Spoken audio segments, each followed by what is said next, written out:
आयोजन करण्यात आलंय। सुनील तटकरे आणि आदिती तटकरे यांच्या उपस्थितीमध्ये हा मेळावा पार पडणार आहे।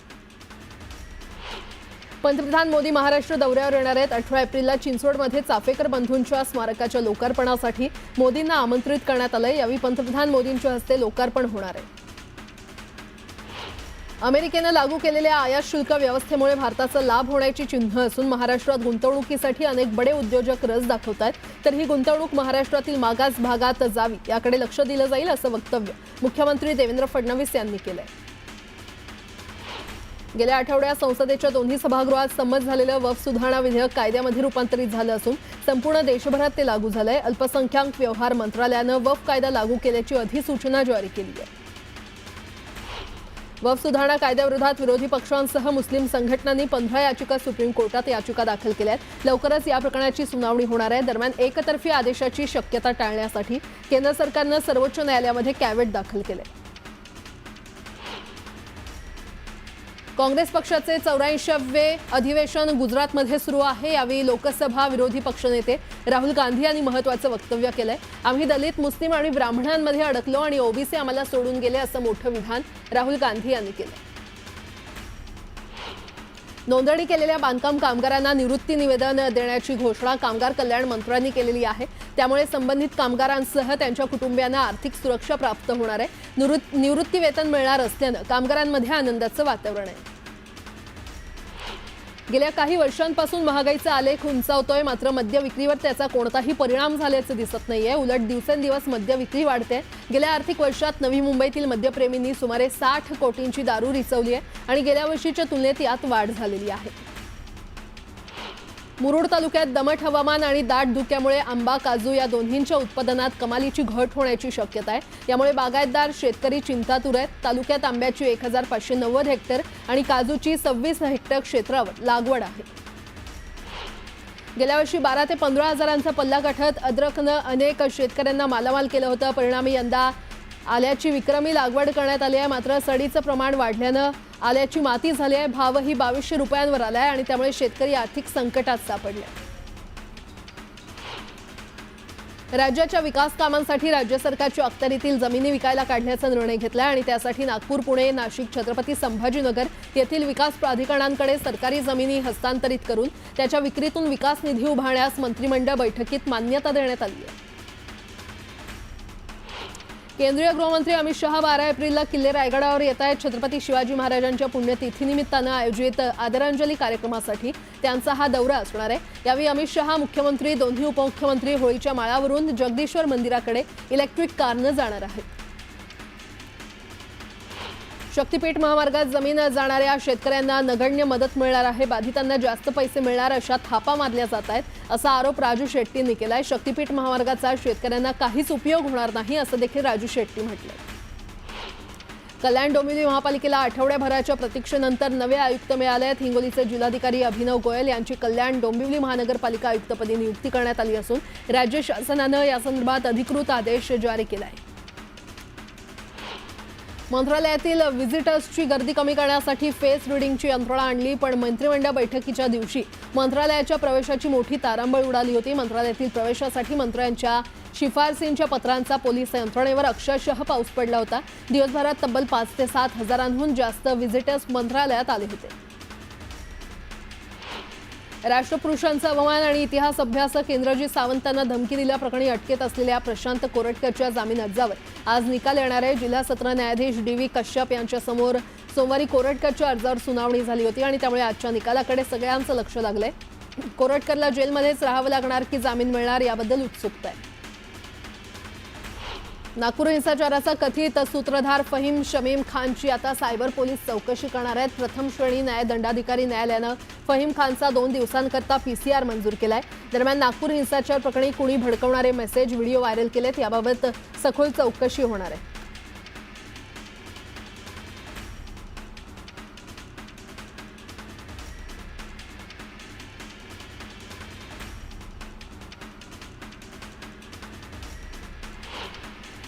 राष्ट्रवादी काँग्रेसचे बाबा सिद्दीकींच्या हत्या प्रकरणी मोठी माहिती समोर आली आहे। या प्रकरणात सामील असलेला एक मोस्ट वॉन्टेड आरोपी सापडलाय। पंजाब पोलिसांनी त्याला अटक केली आहे। झिशान अख्तरच्या गँगमधील 2 जणांना पंजाब पोलिसांनी अटक केली आहे। महात्मा फुले यांच्या जीवनावर हिंदीमध्ये चित्रपट येतोय. सत्य परिस्थिती आणि खरा इतिहास चित्रपटातून दाखवत असतील तर त्याचं महाराष्ट्रात संरक्षण आणि स्वागतच करू. महाराष्ट्राला खऱ्या इतिहासाची गरज आहे अशी प्रतिक्रिया संभाजी ब्रिगेडच्या संतोष शिंदे यांनी दिली आहे. मुंबईतील बेस्टच्या वीज ग्राहकांच्या ठिकाणी नवीन विद्युत स्मार्ट मीटर लावण्यास सुरुवात झाली आहे. विधिमंडळाच्या अधिवेशनात मुख्यमंत्री देवेंद्र फडणवीसांनी कोणत्याही निवासी वीज ग्राहकांच्या ठिकाणी विद्युत स्मार्ट मीटर लावण्यात येणार नाही असं जाहीर केलं. असं असतानाही नवीन विद्युत स्मार्ट मीटर लावण्यात येत असल्यानं ग्राहकांनी संताप व्यक्त केलाय. पुणे शहरात पावसाळ्यापूर्वी कामांचं नियोजन करण्याबाबत अतिरिक्त आयुक्तांकडून संबंधित पुणे महानगरपालिकेच्या विभागांना सूचना देण्यात आल्या. 7 जूनपूर्वी शहरात पावसाळ्याच्या अनुषंगानं करण्यात येणारी कामं पूर्ण करा अशा सूचना करण्यात आल्या. एसटी महामंडळानं एक मोठी घोषणा केली आहे. राज्य मार्ग परिवहन महामंडळानं उन्हाळी सुट्टीच्या हंगामात मुंबई आणि उपनगरातून गावाला जाणाऱ्या प्रवाशांसाठी विशेष गाड्यांचं नियोजन केलंय. नियमित गाड्यांबरोबरच 19 अतिरिक्त फेऱ्या सोडण्यात येणार असल्याची माहिती अधिकाऱ्यांनी दिली आहे.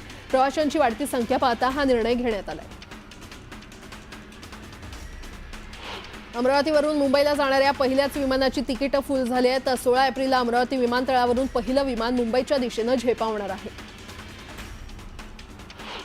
जयपूरहून मुंबईला जाणारं इंडिगोचं विमान बॉम्बच्या धमकीनंतर आपत्कालीन परिस्थितीमध्ये मुंबईमध्ये उतरलं. विमानाच्या शौचालयात सापडलेल्या एक चिठ्ठीत बॉम्ब असल्याचा उल्लेख होता. मात्र हा प्रकार खोटा असल्याचं तपासाअंती उघडकीस आल्यावर या प्रकरणी एअरपोर्ट पोलिसांनी अज्ञाताविरोधात गुन्हा दाखल केला. मुंबई महानगरपालिकेच्या जल अभियंता विभागानं ॲक्वा जल आकारण प्रणालीच्या परीक्षण आणि सुधारणेचं काम हाती घेतलेलं आहे. त्यामुळे इतर सर्व सेवा पूर्णपणे बंद ठेवण्यात आल्या आहेत. त्यामुळे नागरिकांना आठवडाभर ऑनलाईन आणि ऑफलाईन जलदेयकं भरता येणार नाहीये.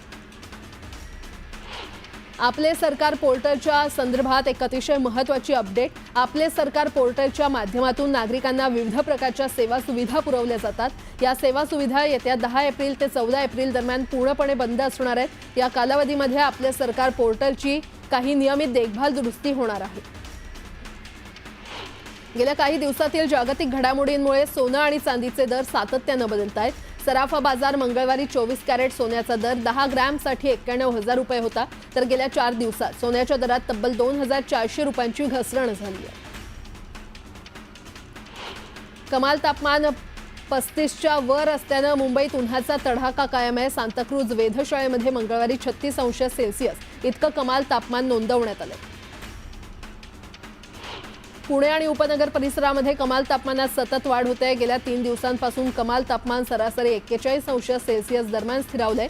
मात्र पुढील 2 ते 3 दिवसात कमाल तापमानात किंचित घट होण्याची शक्यता भारतीय हवामान खात्यानं वर्तवली आहे. हवामान विषयक खासगी संस्था स्कायमेटनं 2025च्या मान्सून हंगामासंदर्भात आपला अंदाज जाहीर केलाय. यंदा पाऊस सामान्य ते थोडा जास्त स्वरूपाचा राहण्याची शक्यता वर्तवली आहे. जून ते सप्टेंबर कालावधीमध्ये देशभरात 103% पाऊस होण्याची शक्यता आहे. तर महाराष्ट्रावर वरुण राजाची कृपा राहणार आहे. मुंबईसह महाराष्ट्राला सध्या उन्हाचे चटके बसत असले तरी यावर्षी पावसाळा मात्र दमदार होणार आहे. जून ते सप्टेंबर महिन्यात समुद्रात येणाऱ्या उधाणामुळे 4.5 मीटरपेक्षा अधिक उंचीच्या लाटा उसळणार असल्याची माहिती हवामान खात्यानं दिली आहे. मुंबईला पाणी पुरवठा करणाऱ्या 7 धरणांचा पाणीसाठा जवळपास 32% आलेला आहे. त्यामुळे ऐन उन्हाळ्यात मुंबईच्या अनेक भागांची मदार टँकरच्या पाण्यावर असताना टँकरनं पाणी पुरवठ्याचा व्यवसायच बंद करण्याचा पवित्रा मुंबई वॉटर टँकर असोसिएशननं घेतलाय. केंद्रीय नियमांविरोधात मध्यरात्रीपासून 1,800 टँकर बंद करण्याचा पवित्रा घेण्यात आलाय. सरकारनं चालू कापूस हंगाम 2024-25 मध्ये 31 मार्चपर्यंत किमान आधारभूत किमतीनुसार 100 लाख गाठी म्हणजेच 525 लाख क्विंटल कापसाची खरेदी केली आहे.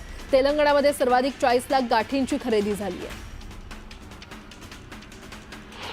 महाडच्या गांधारी नदीमध्ये दिवसाढवळ्या अवैधपणे विनापरवाना वाळू उत्खनन केलं जात असल्याचा प्रकार समोर आला. पोकलेन आणि ट्रॅक्टरचा वापर करून महाड शहरालगत आणि मुंबई गोवा महामार्गाशेजारी सुरू असलेल्या या वाळू उत्खननाकडे महसूल विभाग दुर्लक्ष करत असल्याचा आरोप होतोय.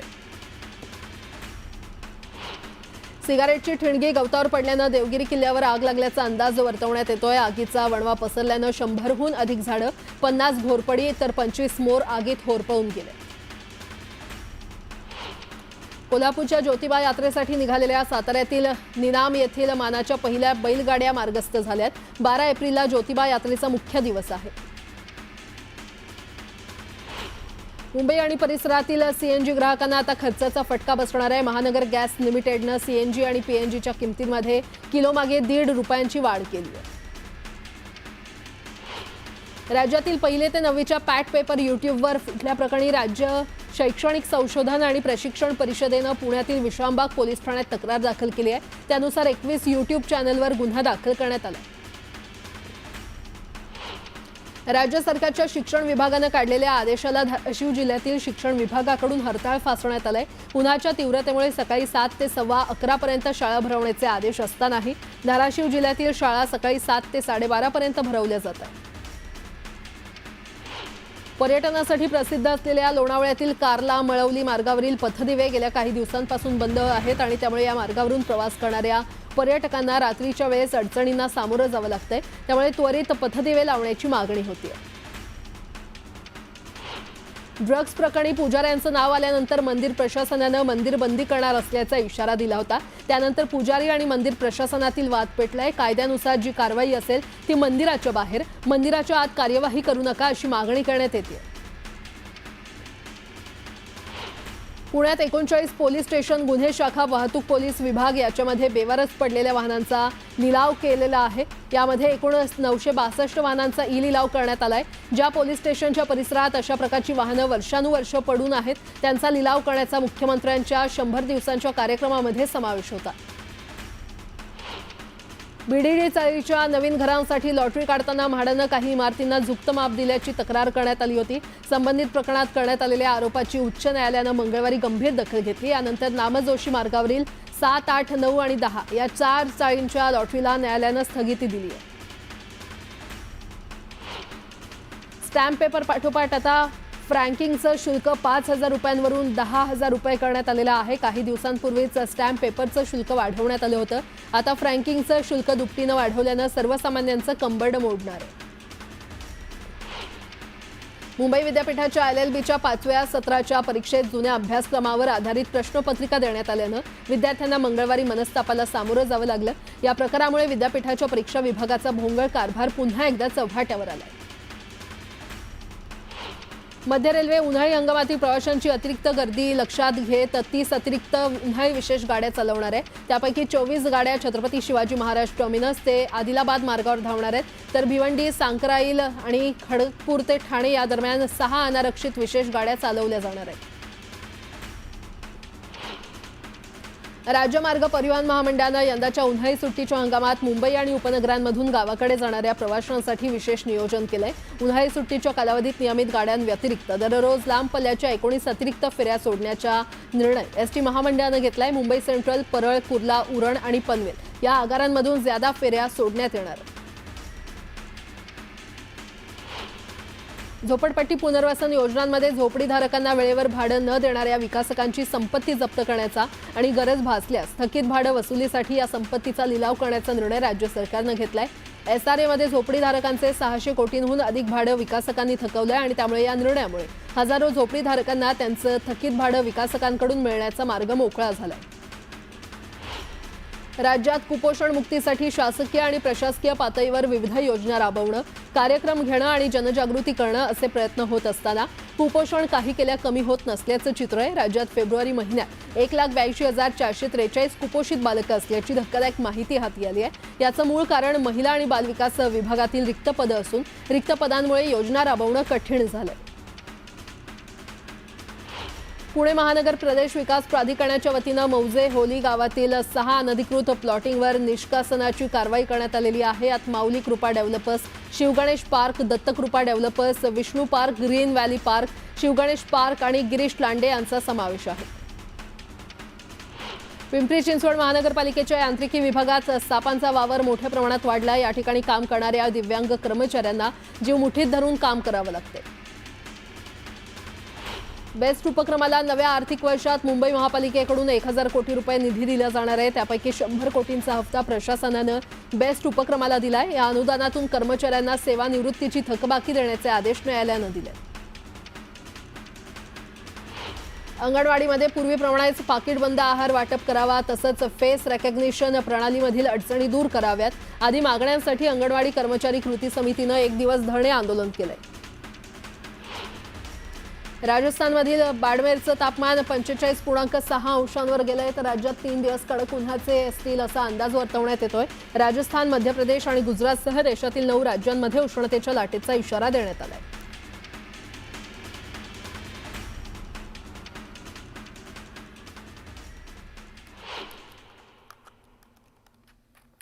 आता एक मोठी बातमी, मुलुंड टोल नाक्यावर वाहतूक कोंडी झाली असल्याचं कळतंय। मुंबईच्या दिशेने जाणाऱ्या मार्गावर वाहनांच्या रांगा लागल्या। वाहतूक कोंडीमुळे चालकांसह प्रवासी सध्या त्रस्त आहेत। ही काही दृश्य आपण पाहतोय।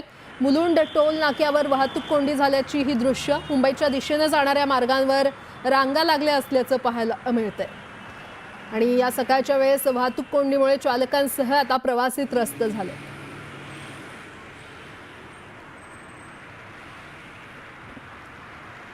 वाहतूक कोंडीमुळे चालकांसह प्रवासी त्रस्त झालेले पाहायला मिळत आहेत, कारण मोठमोठ्या वाहनांच्या रांगा लागलेल्या आहेत। मुंबईच्या दिशेने जाणारा हा मार्ग आहे आणि मुंबईच्या दिशेने जाणाऱ्या मार्गावर वाहनांच्या मोठ्या रांगा लागल्या असल्याचं पाहायला मिळतंय।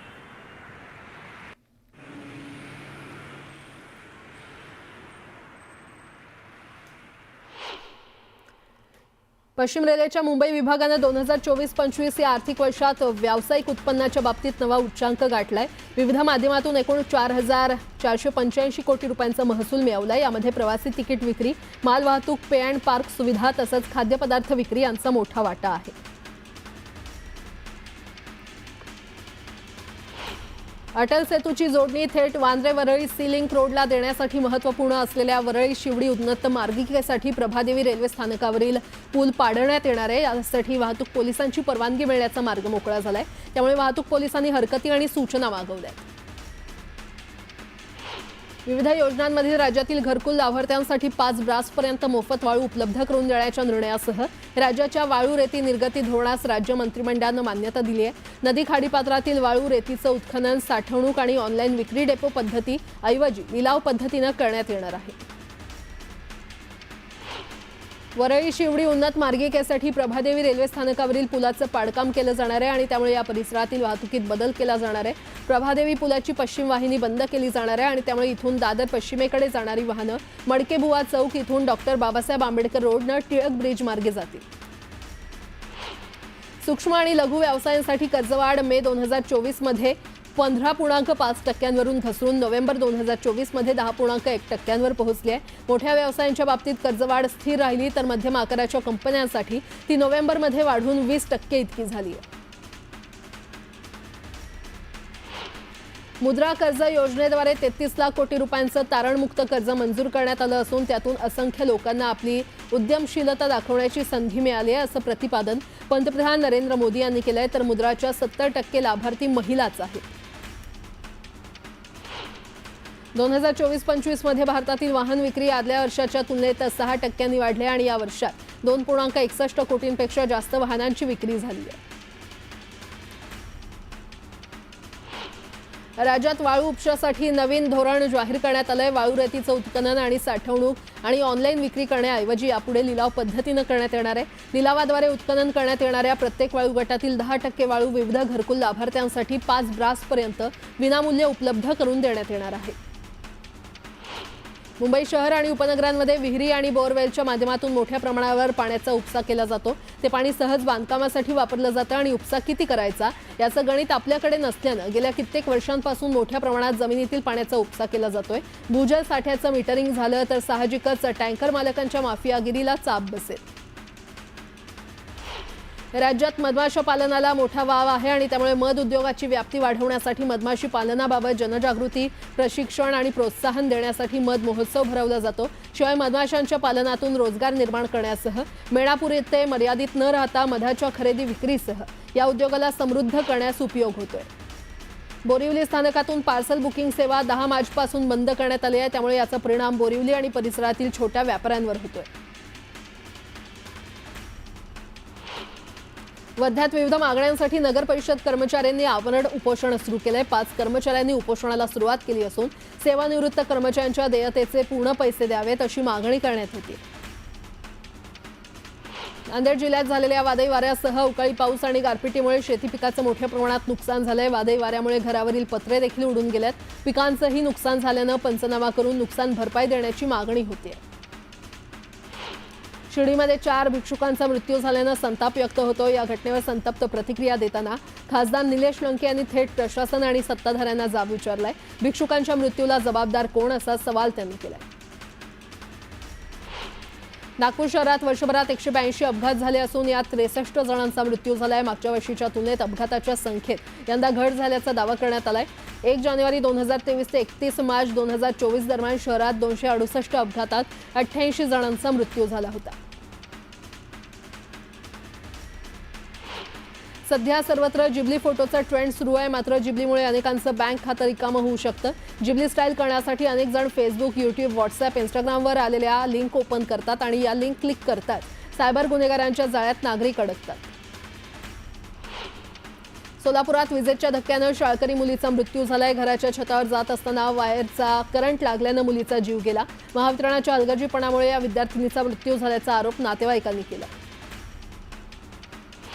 एकाच वेळी 10 सराईत गुन्हेगारांना पुणे जिल्ह्यातून तडीपार करण्यात आलंय। या गुन्हेगारांना पुणे शहर, पिंपरी चिंचवड आणि पुणे जिल्ह्यातून 2 वर्षांसाठी तडीपार करण्यात आलं।